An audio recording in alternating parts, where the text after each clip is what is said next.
semuanya, selamat datang di YouTube channel aku. Yeay! Buat yang baru aja join, salam kenal ya. Nah, sebelumnya aku mau minta maaf dulu nih kalau jarang upload, soalnya aku lagi sibuk banget. Di video aku hari ini, aku akan ngebahas sebuah film yang pastinya seru berjudul Hong Kong Ghost Stories. Sesuai namanya, film ini adalah film horor, jadi siapin mental ya. Film ini terbagi menjadi dua bagian. Bagian pertama berjudul Classroom dan bagian kedua berjudul Travel. Penasaran gak sih sama kisahnya? Yuk langsung aja kita masuk ke pembahasannya. Film diawali dengan memperlihatkan begitu banyaknya patung berbentuk manusia. Kemudian ada seorang pria datang dan dia sembahyang di hadapan patung itu. Dan tiba-tiba aja patung yang awalnya diam mendadak bisa bergerak. Film pun dimulai. Scene beralih dan kita diperkenalkan dengan seorang wanita bernama Jennifer Yip yang sedang menghapus foto pacarnya. Nah, kebetulan Jennifer mendapatkan panggilan di sebuah sekolah sebagai guru pengganti. Kebetulan dia kan datangnya sore, jadi keadaan sekolah tuh udah kosong. Akhirnya dia muter-muter lah dan ketemu nih sama seorang murid bernama Dondon. Setelahnya Jennifer diantar ke ruang guru dan Jennifer bertemu dengan seorang guru yang biasanya dipanggil Ibu Kong. Jennifer juga bertemu dengan kepala sekolah bernama Ibu Ko dan Jennifer dikasih tahu kalau besok dia akan ngajar di kelas sore. Di malam harinya, waktu Jennifer lagi pulang naik jembatan, dia ketemu sama mantan pacarnya yang bernama Chung. Intinya Chung ngajakin Jennifer buat balikan, soalnya dia nggak bisa move on, tapi si Jennifernya udah nggak mau. Gara-gara dulu pas pacaran, Jennifer sering dipukulin sama Chung. Untungnya ayahnya si Jennifer datang, jadi dia bisa pulang dengan selamat. Dan sesampainya di rumah, Jennifer ceritalah sama ibunya. Keesokan harinya, Jennifer datang dulu nih ke ruang guru sebelum ngajar, tapi ruangannya kosong. Dan Ibu Kong menyuruh Jennifer untuk mengajar kelas F4E. Masalahnya, Jennifer tuh nggak bisa temuin kelas tersebut. Tapi untungnya Jennifer ketemu sama Dondon dan ternyata Dondon adalah salah satu muridnya. Akhirnya Jennifer diantar, tapi pas nyampe dia kaget soalnya muridnya bandel semua. Bahkan pas dia ngajar, nggak ada satupun murid yang mau mendengarkannya. Nah, karena Jennifer tahu muridnya pada bandel, dia bilang lah gimana kalau seandainya setiap kali dia ngajar, dia bakalan bawa kaset, jadi mereka bisa nonton. Dan ternyata murid-muridnya tuh kayak seneng banget sama ucapannya. Setelah ngajar, Jennifer pulang kan, terus di jalan dia ngeliat kayak ada cewek yang mirip sama Dondon. Akhirnya diikutin lah sama dia. Ternyata kalau malam, muridnya Jennifer pada jual diri. Jennifer yang adalah seorang guru memarahi mereka. Keesokan harinya, Jennifer ngajar seperti biasa, tapi ya gitu, muridnya nggak ada yang mau dengerin dia. Malahan, pas kelas udah bubar, Jennifer disamperin sama dua murid cowok, dan dia ditegur gitulah jangan ikut campur urusan temen-temennya. Gak lama setelahnya, Jennifer ngeliat Dondon pergi ke toilet wanita. Akhirnya Jennifer ikutin kan, tapi di sana Jennifer malah nggak ketemu sama Dondon. Dan pas Jennifer mau keluar, pintunya tuh kekunci. Yang seremnya lagi adalah ternyata toiletnya rusak. Tiba-tiba aja lampu toiletnya kedap-kedip dan pintu toilet tersebut kebuka tutup sendiri. Bukan cuman itu aja, air di wastafel tiba-tiba nyala. Dan Jennifer juga diserang sama baling-baling kipas. Jennifer ketakutan banget, apalagi muncul darah dari balik tembok. Di saat yang bersamaan, ayahnya Jennifer datang ke sekolah sambil bawa polisi, soalnya Jennifer nggak pulang-pulang. Kemudian mereka pergi menelusuri ruang guru, tapi kosong. Untungnya ayahnya Jennifer pergi ke toilet wanita yang rusak dan akhirnya ketemu. Keesokan harinya, saat Jennifer tidur, ibunya bilang sama ayahnya supaya Jennifer jangan ngajar di sekolah itu lagi. Scene beralih, Jennifer pergi makan dengan Ibu Kong. Dan dia meminta Ibu Kong untuk mengajar kelas yang sebelumnya dia ajar. Ibu Kong bingung banget soalnya dia tidak menyuruh Jennifer mengajar di kelas F4E. Dan pas Jennifer pergi buat nunjukin kelas tersebut, dia kaget banget soalnya kelasnya tuh udah berbeda. Lalu Ibu Kong datang memberitahu kalau dulu murid di kelas tersebut pada meninggal karena kebakaran. Makanya kelas itu udah gak pernah dipakai lagi. Ya udah, akhirnya Jennifer disuruh buat ngajar di kelas pagi. Di malam harinya pada saat Jennifer sedang pulang, lagi-lagi dia ketemu sama sama Chung dan Jennifer diajakin buat balikan. Tapi Jennifer gak mau dan langsung pergi meninggalkannya. Nah, pas di lorong jembatan, Jennifer ngeliat Dondon. Dan Dondon menyuruh Jennifer buat jangan kembali lagi ke sekolah itu. Sesampainya di rumah, Jennifer berdoa bersama pendeta supaya Jennifer dijauhkan dari hal-hal yang buruk. Di pagi harinya, Jennifer kembali ke sekolah buat ngajar. Tapi dia kaget banget soalnya murid yang dia ajar adalah murid yang kemarin. Sehingga pas Jennifer ngajar, dia bener-bener gak tenang.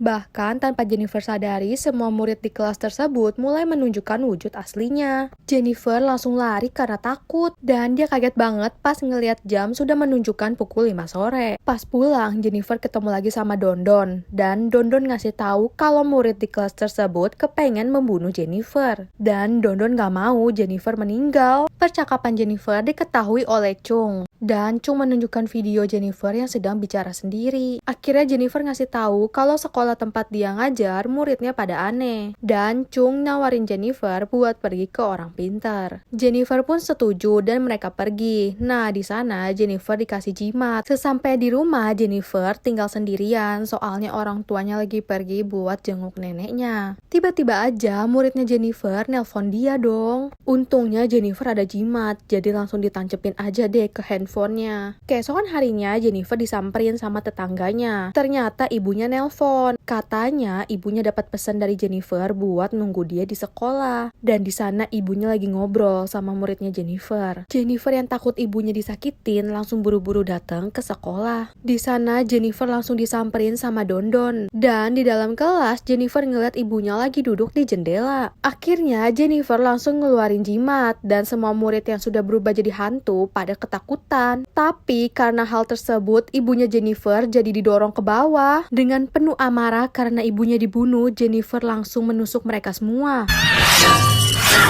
Gak lama setelahnya, ambulan, polisi, serta ayahnya Jennifer datang ke sekolah. Dan dikasih tahu kalau Jennifer telah membunuh 14 murid. Ternyata ibunya Jennifer masih hidup. Dan selama ini, itu semua hanyalah halusinasi Jennifer saja. Bahkan menurut keterangan kepala sekolah, Jennifer tidak mengajar di sana. Dan apa yang dialami Jennifer mirip dengan insiden yang terjadi pada 20 tahun lalu. Di mana pada saat itu, ada guru yang membunuh muridnya sendiri. Jennifer yang melihat foto tersebut sangat kaget karena berarti selama ini dia berbicara dengan hantu. Dan ditemukan pula barang bukti berupa obeng. Jadi benda yang digunakan Jennifer bukanlah jimat. Yang lebih mengejutkannya lagi, Chung sudah meninggal dengan bunuh diri menggunakan obeng tersebut. Jadi apa yang terjadi pada Jennifer hanyalah halusinasi semata. Dan Jennifer pun dibawa untuk dipenjara. Dan dia melihat Dondon.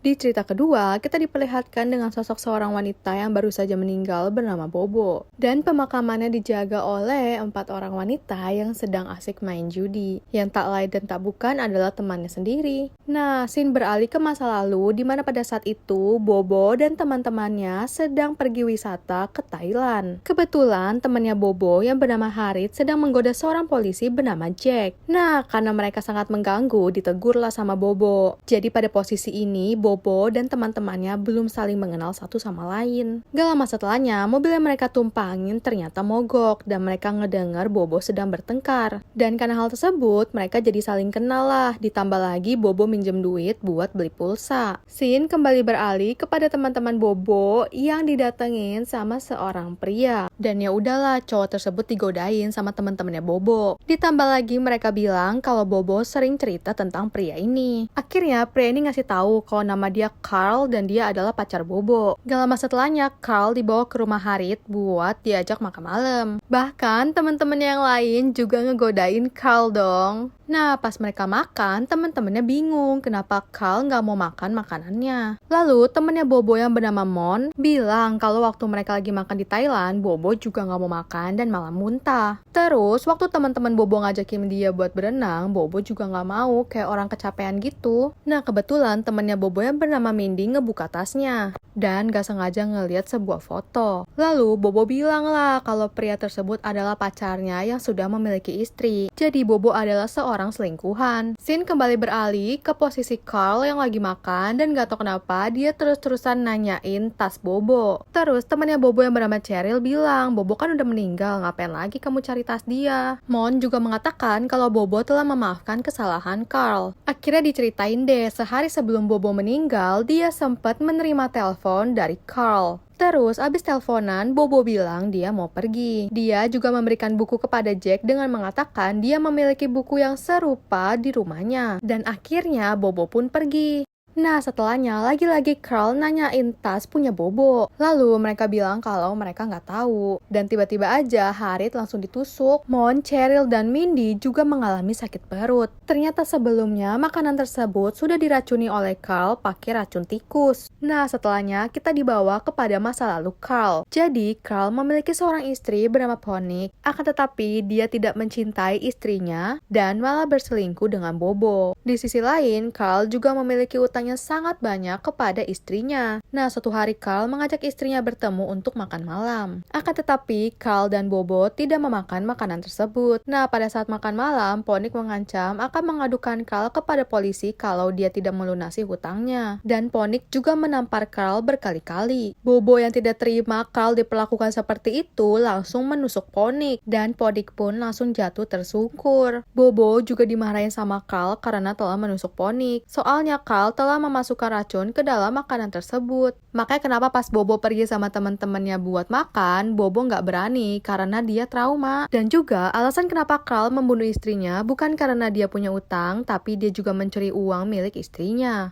Dan Carl langsung membunuh Ponique dengan sangat sadis. Setelah insiden tersebut, Carl juga membakar baju milik Ponique untuk menghilangkan jejak. Carl juga meminta Bobo agar segera membantunya untuk membuang mayat Ponique. Gak lama setelahnya, mereka berdua berniat untuk kabur, tapi Bobo bilang handphonenya ketinggalan. Bobo mengajak Carl untuk membantunya mencari handphone, tapi Carl gak mau. Dan dia mengambil tas berisikan uang yang Bobo pegang. Di jalan, Carl menyadari kalau dia telah ditipu oleh Bobo. Sehingga pada saat Bobo mau kabur ke Thailand, dia diancam sama Carl. Dan waktu Bobo telepon marah-marah, itu juga dia berantem sama Carl. Terus, scene dimana Bobo minjem duit buat beli pulsa, itu juga dia pergunakan buat nelpon Carl karena Carl mengancam akan membunuh kakek Bobo. Terus, kalau kalian ingat scene di mana Bobo menerima telepon dari Carl, nah pada saat itu Carl mengatakan kalau dia rindu sama Bobo dan dia ingin ketemu. Bobo yang tergoda oleh rayuan tersebut memutuskan untuk pergi. Makanya setelah makan dia pamit kan. Tapi ternyata teman-teman Bobo pengen ikut dia buat pergi ke bandara. Cuma di tengah perjalanan mereka malah dibunuh sama orang suruhan Carl. Karena Carl mengincar tas yang Bobo bawa. Tapi ternyata tas tersebut tidak ada isinya. Nah, teman-teman Bobo yang sudah meninggal berubah menjadi hantu untuk menjebak Carl di rumah duka. Mereka berempat pun kemudian membawa Carl ke hutan belantara, yang di sana ada banyak banget tengkoraknya dan Carl pun berusaha untuk keluar.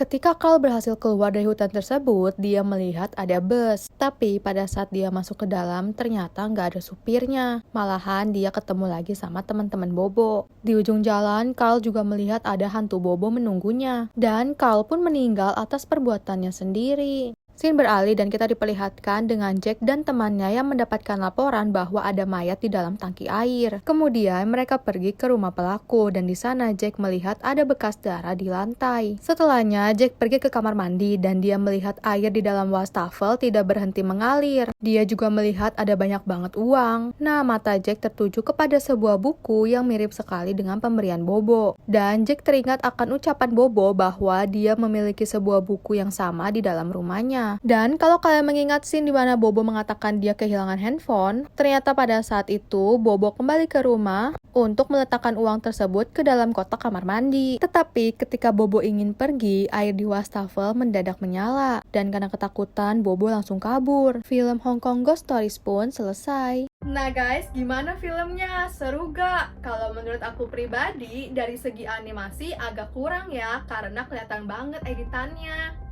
Tapi untuk plot twistnya oke lah. Oh iya, aku mau ngucapin makasih buat kalian yang udah luangin waktu untuk nonton video aku hari ini. Jangan lupa komen di bawah, aku harus bikin video apa selanjutnya. Dadah!